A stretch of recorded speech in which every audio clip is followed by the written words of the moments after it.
Eu queria convidá-la para abrir a sua Bíblia na carta do apóstolo Paulo aos Filipenses, capítulo 2. Filipenses, capítulo 2.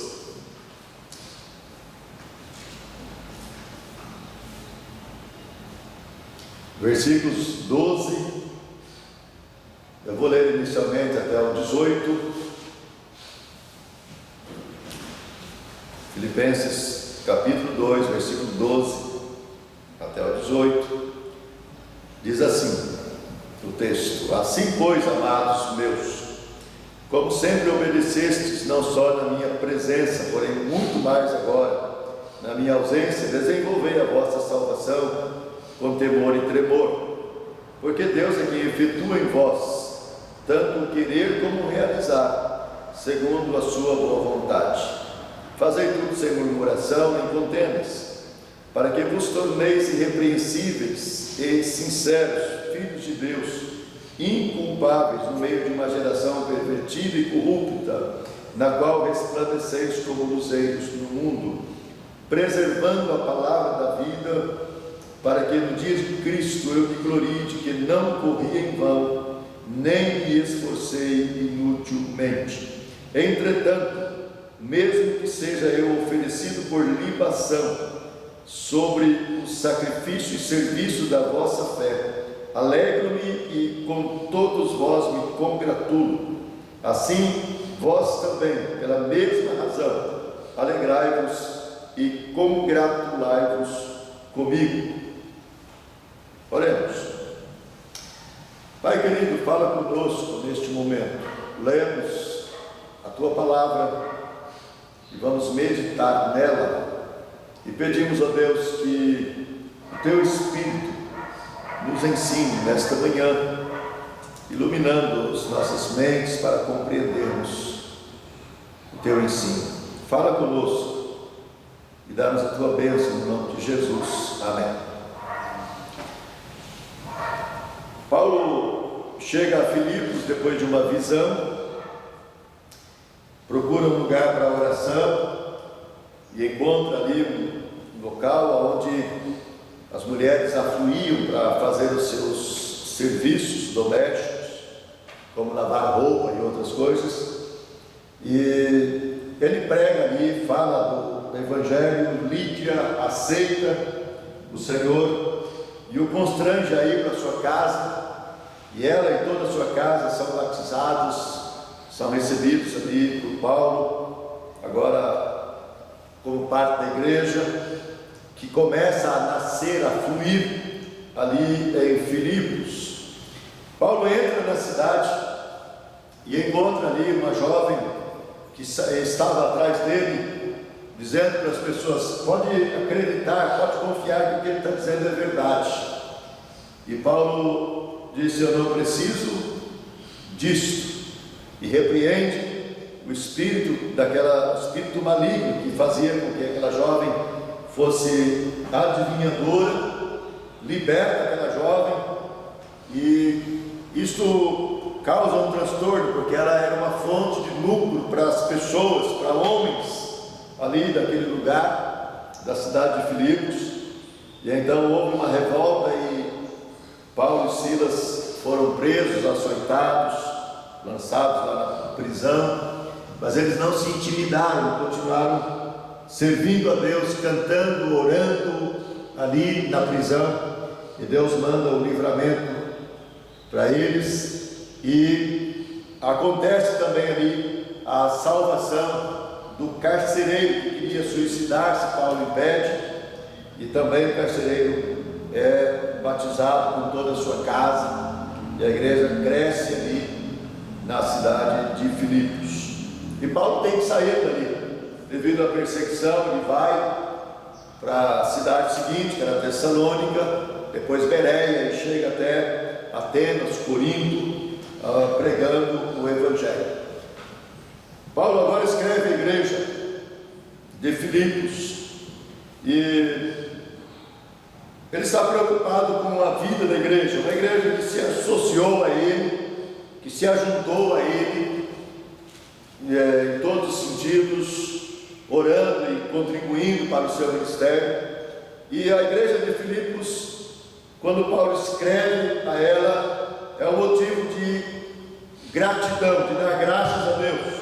Versículo 3 do capítulo 1 diz: dou graças ao meu Deus por tudo que me recordo de vós, fazendo sempre com alegria súplicas por todos vós em todas as minhas orações, pela vossa cooperação no Evangelho, desde o primeiro dia até agora. Então, aquela igreja havia se associado com o apóstolo para a pregação do Evangelho desde o começo, quando as primeiras pessoas ali, como Lídio, o carcereiro, aceitaram a Jesus com a pregação de Paulo e Silas. E a preocupação de Paulo é manifesta no verso 27 também, quando ele diz: vivei acima de tudo por modo digno do Evangelho de Cristo, para que, ou indo ver-vos, ou estando ausente, ouça no tocante a vós outros, que estáis firmes em um só Espírito, como uma só alma, lutando juntos pela fé evangélica, que vocês não estão intimidados pelos adversários. Então, Paulo estava preocupado com a vivência da igreja, e ele então chama aqueles irmãos a viver uma vida acima de qualquer situação, acima de qualquer coisa, em favor do Evangelho, sendo dignos do Evangelho de Cristo. E ele entra pelo capítulo 2, fazendo exortação, e eu queria chamar a sua atenção para isso, que exortação aqui é no sentido de encorajamento, de incentivar os irmãos a viverem a vida cristã.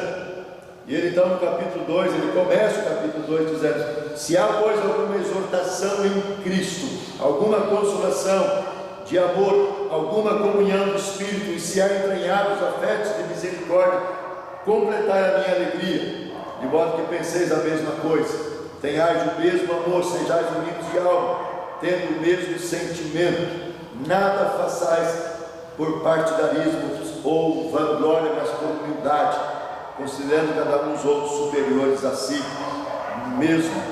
Não tenha cada um em vista o que é propriamente seu, senão também cada qual o que é dos outros. Paulo então está aqui incentivando, animando a igreja a viver a vida cristã, consolando, confortando, tendo comunhão no Espírito, tendo afetos de misericórdia.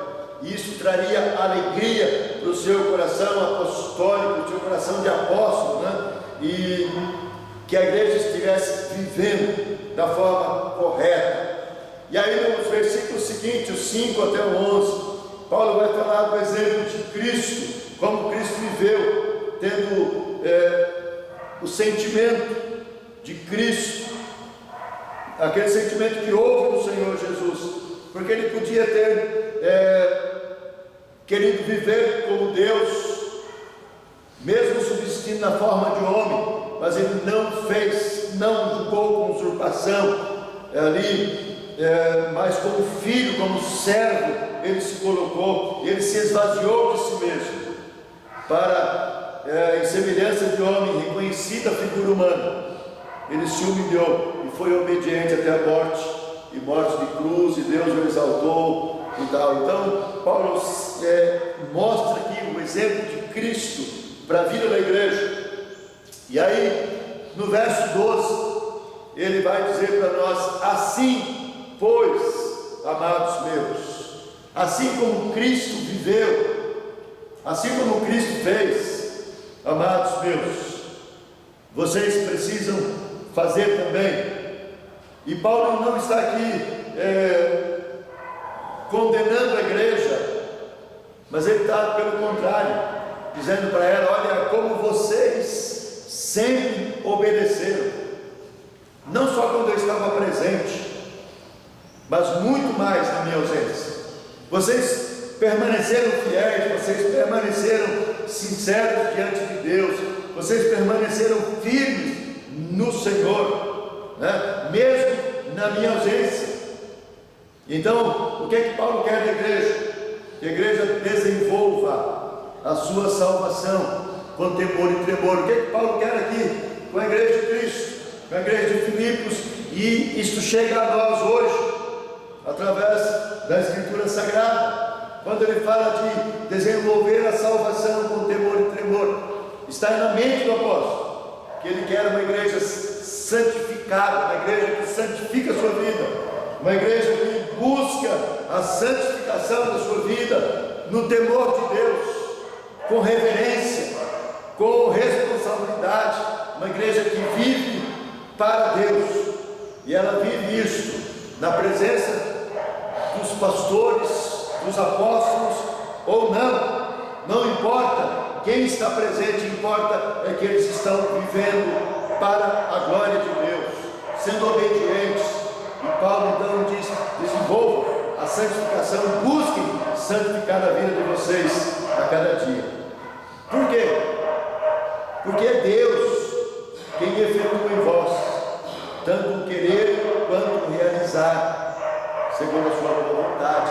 Então Paulo tem uma certeza que é Deus que vai fazer, é Deus que vai operar, é Deus que vai realizar na vida da igreja aquilo que é necessário, né? Em outro texto ele vai dizer que aquele que começou boa obra em nós há de completá-la até o dia de Cristo.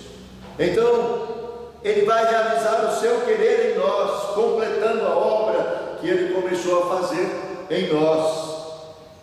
E agora Paulo também chama a atenção da igreja, que ele já havia exortado lá atrás, né?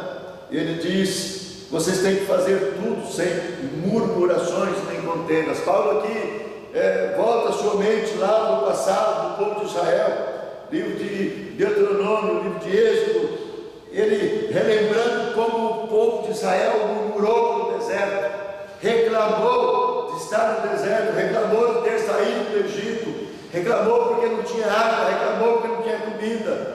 O povo murmurava constantemente. Paulo está dizendo: amados meus, vocês precisam fazer as coisas de Deus, o trabalho de Deus, sem reclamação, sem murmuração, mas também sem contendas. Não deve haver brigas, contendas entre vocês.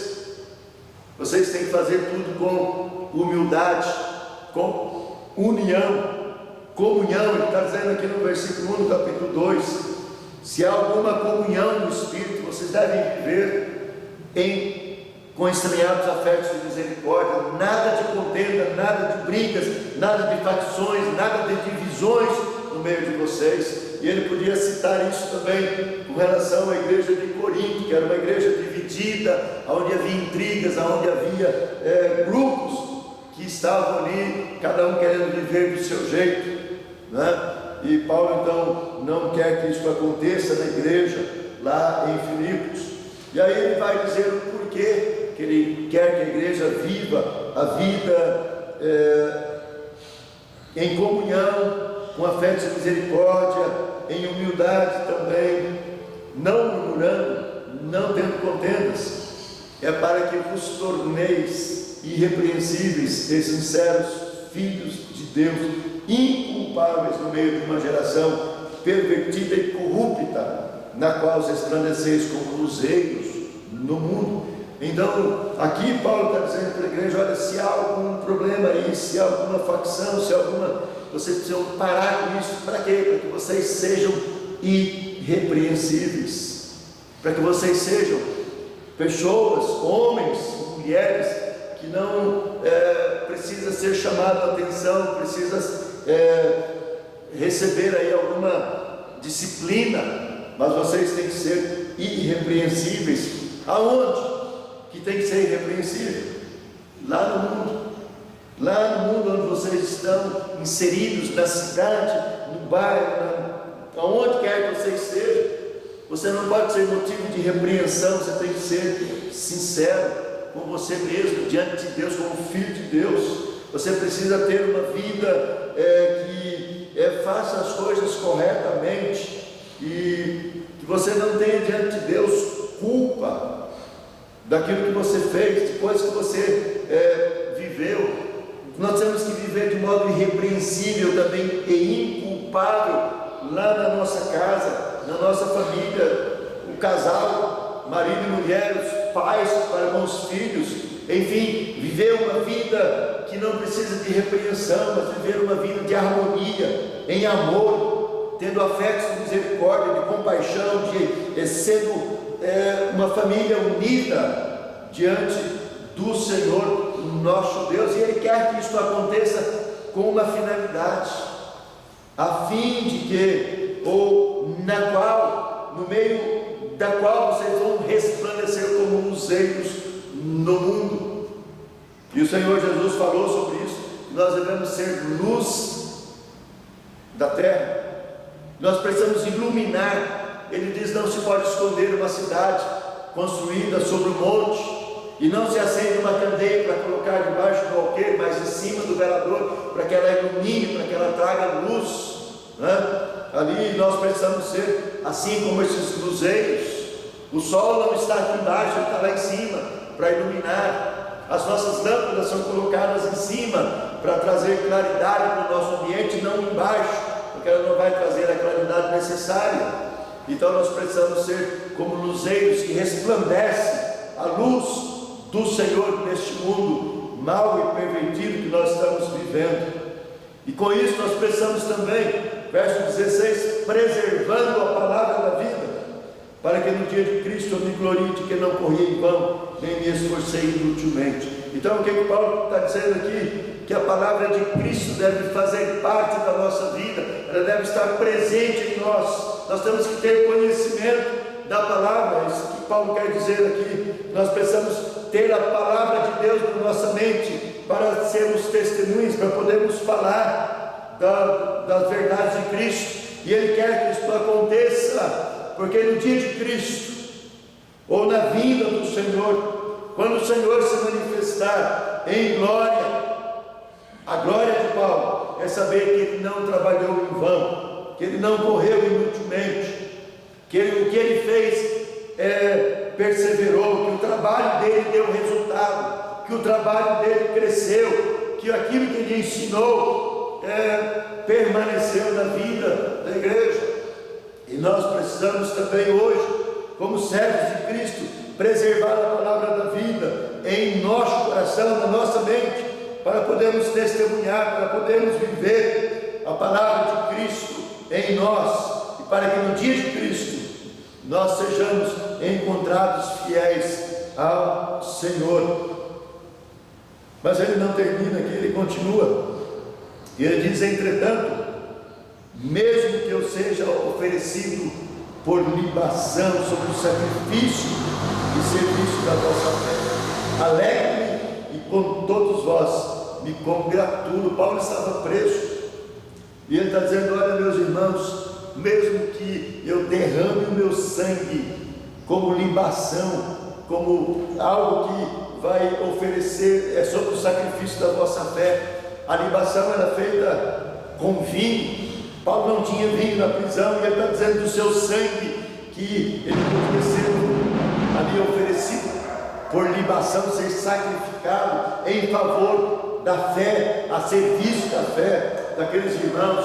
Ele disse: se isso acontecer, eu me alegro, eu me congratulo com vocês, porque vocês estão vivendo a fé no Senhor. A palavra de Cristo é realidade na vida de vocês, e vocês vão poder continuar vivendo, desfrutando do Senhor. Assim também, vós, pela mesma razão, alegrai-vos e congratulai-vos comigo.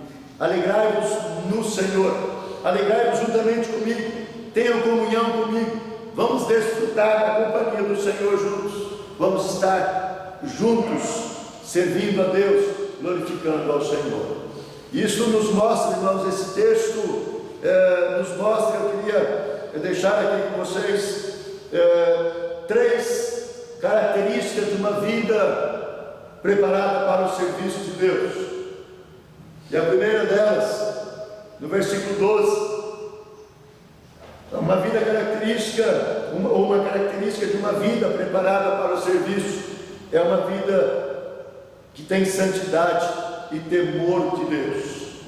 O desenvolver da salvação, que Paulo está falando aqui no verso 12, desenvolver santidade, viver uma vida de santidade, uma vida de temor. Versículo 27 do capítulo 1, ele diz: vivei acima de tudo, por modo digno do Evangelho de Cristo, para que, ou indo ver-vos, ou estando ausente, ouçam tocante a vós outros, que estáis firmes em um só espírito, como uma só alma, lutando juntos pela fé evangélica. Viver de modo digno do Evangelho, ou viver em santidade para servir ao Senhor, né? Então, estar dispostos a ter uma vida na presença de Deus, no temor do Senhor. O versículo 28, ele diz assim: por isso, aliás, 28 do capítulo 1, e que em nada estáis intimidados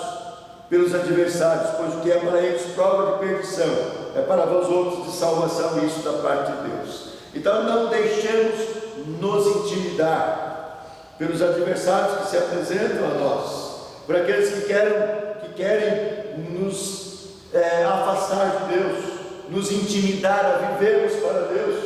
Mas devemos viver de tal forma que nós possamos mostrar para eles que aquilo que para eles não tem sentido, para nós é motivo de salvação, e isso é da parte de Deus, não é da parte de homens. Então é preciso viver em santidade e temor a Deus, com reverência, com sinceridade, com humildade diante deste Deus Todo-Poderoso. Mas também uma outra característica desta vida preparada para o serviço é o que ele diz lá no verso 15: para que vos torneis irrepreensíveis e inculpável diante de Deus. Irmãos, nós tivermos uma vida de repreensão, viver sendo repreendido aonde nós estamos, no meio aonde nós somos inseridos, se nós não fazemos as coisas como deveriam ser feitas, né? Nós estamos no meio em que tudo que nós fazemos, nós precisamos fazer o melhor e ter a consciência de que nós estamos fazendo para Deus, para não sermos motivo de repreensão, né? Então, o nosso dia a dia de trabalho, numa empresa, num escritório, numa loja, em qualquer lugar onde nós estamos, nós precisamos fazer o melhor, não dar motivo de repreensão. Da mesma forma, como eu disse, viver em harmonia, por exemplo, como família, para que não precisemos ser repreendidos pela maneira que nós estamos vivendo, né, na nossa família, não dando testemunho, tendo uma vida irresponsável diante da nossa família. Nós precisamos agradar a Deus, não precisamos, para não sermos constantemente repreendidos. E Paulo está dizendo: olha, vocês precisam estar diante de Deus sem culpa, sem ter motivo de condenação a vocês, mas vocês devem viver para agradar ao Senhor. E então, nesse sentido também, voltando lá para Mateus capítulo 5, 14 a 16, quando Jesus está ensinando sobre ser luz, né? Ele então vai nos ensinar isto: vós sois a luz do mundo, não se pode esconder a cidade edificada sobre um monte, nem se acende uma candeia para colocá-la debaixo do alqueire, mas no velador, e alumia a todos que se encontram na casa. Assim brilhe também a vossa luz diante dos homens, para que vejam as vossas boas obras e glorifiquem a vosso Pai que está nos céus. Lá na roça, as lamparinas de querosene, né? Antigamente, se ela não fosse colocada num lugar alto, a casa ficava ainda mais escura, que ela não clareava muito bem. Às vezes o lampião que dava para aumentar o pavio, aumentava a chama, iluminava um pouco mais. Depois, com o tempo, surgiram aí os lampiões a gás, com o surgimento do gás, e aí melhorou um pouco a iluminação.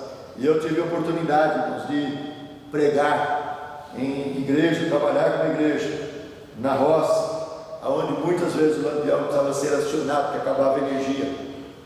e não tinha outro jeito, né? E então a gente pode sentir isso, mas o que Jesus quer é que nós vivamos a nossa vida como luzeiros, dando testemunho, agindo de tal forma que nós não sejamos motivo de repreensão, motivos de ser chamado a atenção, de termos culpa em alguma coisa, mas que, de maneira que nós possamos ser inculpáveis diante do Senhor. Em Atos, o apóstolo Pedro falando ali aos irmãos no dia de Pentecostes, Atos 2,40, ele diz o seguinte: com muitas outras palavras, deu testemunho e exortava-os, dizendo: salvai-vos desta geração perversa. Então nós não podemos de forma alguma nos associar aos perversos, às atitudes, às coisas que eles fazem. Nós não temos outro jeito de viver senão, porque não podemos sair do mundo. E o próprio Jesus disse isso na sua oração sacerdotal para o Pai: não peço que os tires do mundo, mas que os livres do mal, né? Então nós estamos no mundo, nós não podemos nos associar a eles para sermos motivos de repreensão e termos culpa diante do Senhor. Uma última coisa, uma última característica está agora no versículo 22, que nós não lemos, que é ter um caráter provado e aprovado pelo serviço prestado. Paulo está falando aqui aos Filipenses que ele pretende mandar Timóteo e Epafrodito, e ele fala de Timóteo aqui no começo, a partir do versículo 19. Ele diz: espero porém no Senhor Jesus mandar-vos Timóteo o mais breve possível, a fim de que eu me sinta animado também, tendo conhecimento da vossa situação, porque a ninguém tem de igual sentimento, que sinceramente cuide dos vossos interesses, pois todos eles buscam o que é seu próprio, não o que é de Cristo Jesus, e conheceis o seu caráter provado, pois serviu ao Evangelho junto comigo, como pai, como filho ao Pai.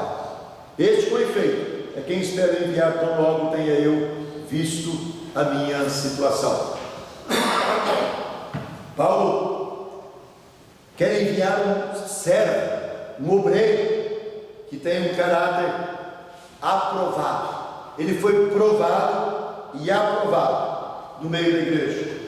Alguns talvez julguem que Timóteo seria o sucessor de Paulo, não sabemos, mas o fato é que Timóteo era alguém da confiança, que tinha a aprovação da igreja, que tinha a aprovação do apóstolo, que tinha a aprovação dos outros irmãos, já agora considerados pastores, não mais apóstolos, né, chamados pastores da igreja. E aí tem uma lista deles também, né? Timóteo, Silas, Epafrodito, Epáfras e muitos outros que poderiam ser servos também. E Timóteo é aquele irmão que tem o seu caráter provado e aprovado pelo serviço que ele prestou, pela fidelidade com que ele serviu a Paulo, com a fidelidade com que ele demonstrou o seu trabalho, a sua vida com Deus diante do Senhor. E ele fez aquilo que era para fazer, o melhor que ele podia fazer para o reino, para o serviço do Senhor, de acordo com a orientação do apóstolo Paulo. Timóteo não nos escreveu nada, nós não temos nenhum escrito de Timóteo. Ele não contou como foi a sua vida, como foi o seu ministério. Nós sabemos isso acerca de Paulo, acerca de Pedro, de João, mas não sabemos nada do ministério de Timóteo, a não ser aquilo que Paulo escreve. Mas o fato aqui é que Paulo está dizendo, ele foi provado, e toda a referência que ele dá aqui é de alguém que foi também aprovado para o serviço, e por isso ele podia mandá-lo, enviá-lo para aquela igreja, porque Paulo tinha certeza, segurança de que o seu trabalho ali seria frutífero, seria um trabalho abençoado no Senhor. E nós precisamos ser assim também, precisamos ser provados e aprovados pelo nosso trabalho, pelo nosso serviço, pela nossa vida, por aquilo que nós fazemos, de forma que as pessoas possam confiar em nós, diante daquilo que nós fazemos, e o trabalho que nós prestamos possa glorificar o nosso Deus, o Senhor Jesus, e nós podemos então viver para demonstrar Cristo em nós. Paulo, escrevendo aos Colossenses, ele diz que Cristo em vós é a esperança da glória, e com a nossa vida nós precisamos glorificar o nosso Deus, o Senhor Jesus, que nos salvou, que nos alcançou pela sua morte na cruz, através da graça misericordiosa do nosso Deus. Que Deus nos abençoe e nos ajude, e que nós possamos continuar servindo a este Deus, buscando santidade, sendo irrepreensíveis e sem culpa diante de Deus, e sendo aprovados para o serviço, para a obra que nos foi confiado pelo Senhor. Vamos orar, e nós estaremos também encerrando o nosso culto. Deus bendito e Pai celestial, graças nós te rendemos pela rica oportunidade que o Senhor nos deu de estarmos aqui hoje, reunidos como povo do Senhor, muito embora um pequeno número dos teus filhos. Nós te louvamos, Pai, por esta oportunidade, pela tua bondade para conosco, e pedimos, ó Deus, que a tua palavra que lemos e na qual meditamos, que nos desafia, Senhor, a vivermos uma vida de santidade, uma vida que te agrade, que exalte o teu nome, que manifeste a tua presença em nós, de modo que nos tornemos irrepreensíveis e sem culpa diante do Senhor, que não vivamos, ó Deus, uma vida desordenada, mas que possamos ter uma vida correta, digna da tua presença, e de não sermos, ó Deus, repreendidos por aquilo que fazemos, mas que recebamos louvor pelo trabalho que realizamos, pela obra que fazemos, em qualquer lugar aonde estivermos. Ó Deus, ajuda-nos, dá-nos a tua bênção. Ó Deus, abençoa, para que também sejamos aprovados naquilo que fazemos, seja na tua obra ou nas nossas atividades seculares, que as pessoas possam olhar para nós, possam confiar em nós, que o nosso trabalho vai ser bem feito, que o nosso trabalho vai ser o mais perfeito possível, o melhor que nós podemos dar, e possam confiar em nós, e assim nós possamos também demonstrar a tua presença nas nossas vidas, nos nossos corações. Abençoa-nos, ajuda-nos e dá-nos a tua graça, o teu cuidado, a tua bênção, a tua direção. Pai, nós continuamos clamando ao Senhor por esta situação que nós estamos vivendo, desta pandemia. Nós não sabemos ainda, Pai, quando isso vai passar, o Senhor bem sabe, porque o Senhor tem tudo nas tuas mãos, o controle de todas as coisas estão nas tuas mãos, porque tu tens todo o poder do céu e da terra, tu dominas sobre tudo e sobre todos. Pai, são muitas vidas, milhares delas no nosso país, dezenas e centenas de milhares pelo mundo afora, que estão sendo ceifados por esta contaminação, e nós clamamos a Ti, Pai, por misericórdia, que o Senhor estenda a Tua mão, que o Senhor nos dê livramento, que o Senhor nos abençoe. Nós temos irmãos que têm sido ceifados, outros que têm sido restabelecidos, curados desta contaminação. Há irmãos que estão carecendo da Tua bênção, Pai.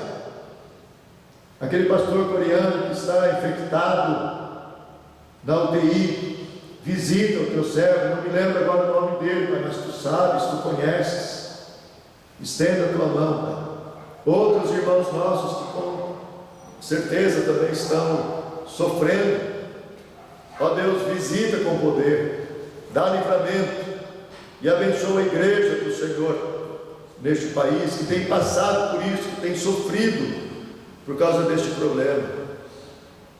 Que a tua disciplina, Pai, seja entendida, compreendida pelo teu povo, e que nós possamos buscar crescer na graça, no conhecimento.